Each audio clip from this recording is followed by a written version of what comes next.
अस्सलाम वालेकुम, I am Arfan Mahmood, your chemistry instructor. Welcome to ISF Academy. Today we will discuss second topic of second chapter of 9th class, discovery of cathode rays, या हम इसको इस तरह से कह सकते हैं डिस्कवरी ऑफ इलेक्ट्रॉन या डिस्कवरी ऑफ नेगेटिव चार्जेस. तो जब एटम को डिवाइड करने का तस्वर क्रिएट हुआ और साइंटिस्ट ने इसको डिवाइड किया तो डिफरेंट एक्सपेरिमेंट्स किए गए एटम के अंदर डिफरेंट जो है वो सब एटॉमिक पार्टिकल या फंडामेंटल पार्टिकल को डिस्कवर करने के लिए. उसमें सबसे पहले जो जे थॉमसन ने, आपको पता है लास्ट चैप्टर में लास्ट टॉपिक में हमने पढ़ा, उसने प्लम पुडिंग थ्योरी दी थी. उसके बाद साइंटिस्ट सर विलियम क्रॉक्स ने एक एक्सपेरिमेंट किया जिसमें उसने प्रूव किया कि इलेक्ट्रॉन जो है वो एग्जिस्ट करते हैं, इलेक्ट्रॉन एटम के अंदर मौजूद हैं और इलेक्ट्रॉन जो हैं वो जो है उस पर मतलब इलेक्ट्रॉन्स कहाँ से निकलते हैं, नेगेटिव चार्जेस कहाँ से निकलते हैं.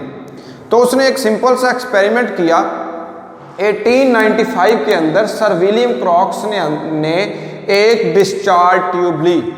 ये डिस्चार्ज ट्यूब जो है सर विलियम क्रॉक्स ने ली. इसके अंदर कोई भी गैस हो सकती है. इसको हम डिस्कस करेंगे कि गैस इस जो है वो डिस्कवरी में डिपेंड नहीं करती कि इसके अंदर कौन सी गैस है ट्यूब के अंदर. ठीक है, 1895 में सर विलियम क्रॉक्स ने जो है करंट पास किया थ्रू डिस्चार्ज ट्यूब से एट लो प्रेशर को रिड्यूस करके, क्योंकि इस ट्यूब के अंदर सारा प्रेशर हवा वगैरह निकाल के जस्ट उसमें जो है वो गैस होगी, बाकी जो है वो प्रेशर नहीं होगा किसी चीज़ का. तो वो प्रेशर जो है ऑलमोस्ट 10⁻⁻⁴ एटमॉस्फेरिक जो है वो कर दिया गया, यानी 0.004. इसको इस तरह से भी लिख सकते हैं 0 या आप 10⁻⁴ एटमॉस्फेरिक कर दिया गया. अब जब एक्सपेरिमेंट किया गया, जब इस ट्यूब में से इस बैटरी, फॉर एग्जांपल यहाँ पे इस बैटरी का बटन है, अभी इसमें से कोई कुछ भी नहीं निकला.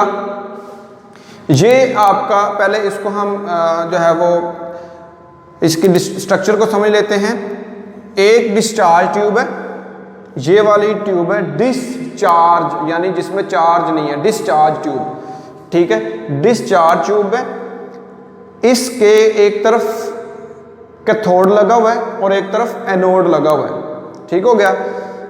कैथोड पर याद रखना है, मोस्टली आगे जाके हम पढ़ेंगे कि वो एक ही केस है, लेकिन मोस्टली कैथोड नेगेटिव चार्ज होता है कैथोड पर और एनोड पर पॉजिटिव चार्ज होता है. जैसे एक सेल हम लेते हैं, आम सेल, उसका एक सिरा नेगेटिव होता है, एक सिरा पॉजिटिव होता है. इसी तरीके से इसमें इलेक्ट्रोड लगा दिए गए.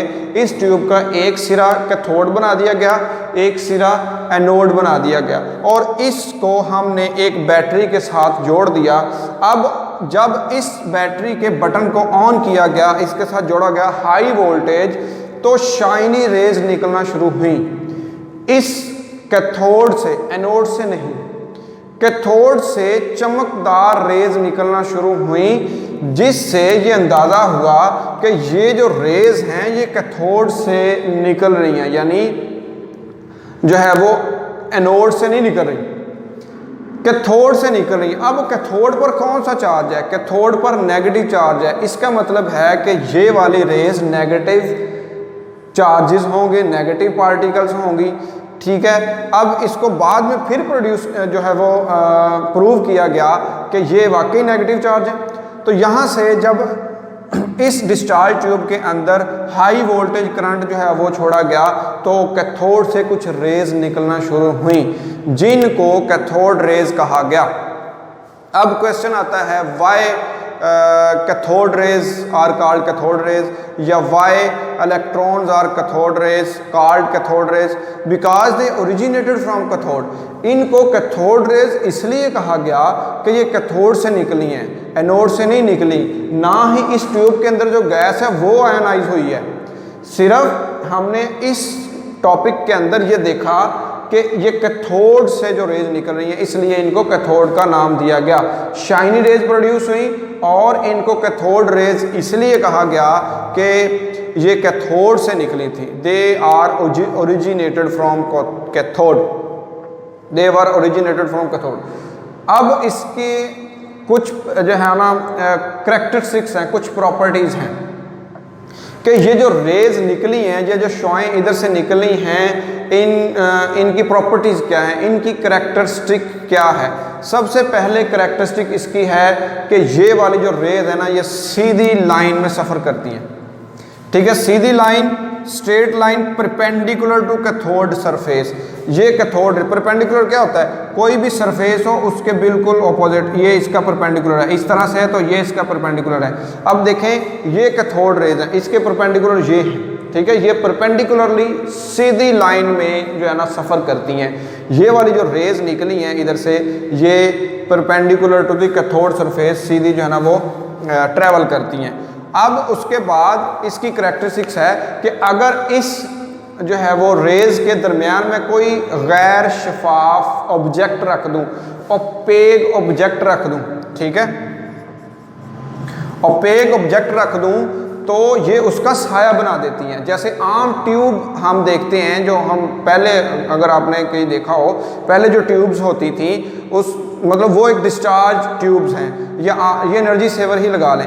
जब इनके रास्ते में हम, जैसे ही आपको साया नज़र आ रहा है तो ये इनका जो है ना वो साया बना देती हैं। इसी तरीके से इन रेज के दरमियान मिड में कहीं भी आप कोई भी ओपेक ऑब्जेक्ट रखते हैं तो ये रेज मतलब क्या है, उसका साया बन जाता है।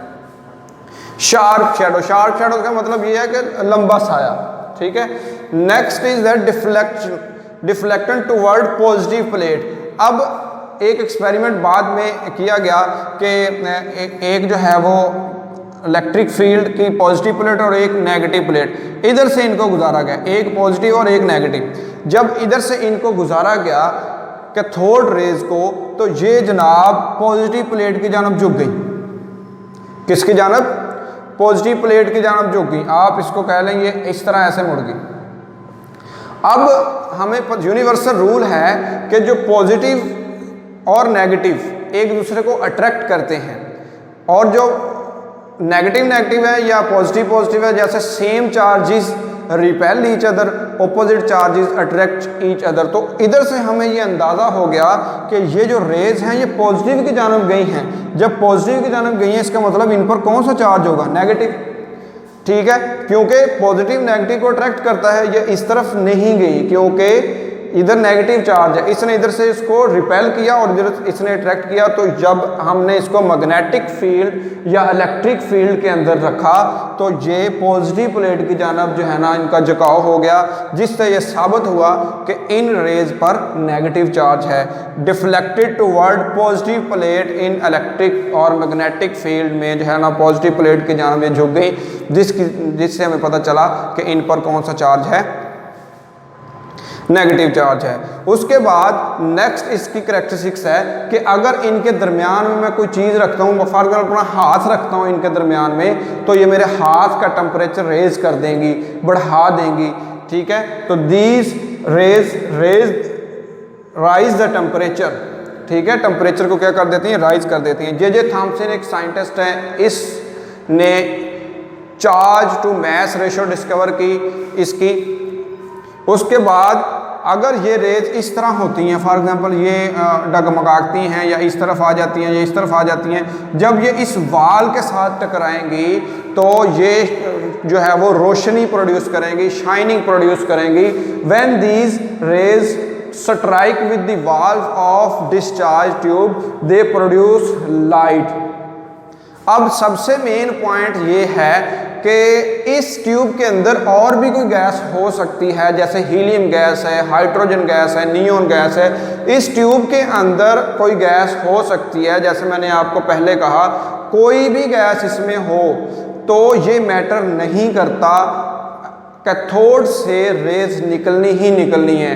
No matter which gas is used in discharge tube in this topic. इस टॉपिक में ये जो है वो नहीं मैटर करता कि इस ट्यूब के अंदर कौन सी गैस है। आगे चल के हम देखेंगे ये मैटर करता है, क्योंकि हमने इधर सिर्फ कैथोड रेज पढ़नी है, तो कैथोड से रेज निकलनी ही निकलनी है। इस ट्यूब के अंदर चाहे आप हाइड्रोजन गैस ले लें, नाइट्रोजन गैस ले लें, कोई भी गैस ले लें, लेकिन कैथोड से रेज निकलनी ही निकलनी है। So no matter which gas is used in discharge tube, the rays will originate from the cathode, और इनकी नेचर तकरीबन सेम होगी।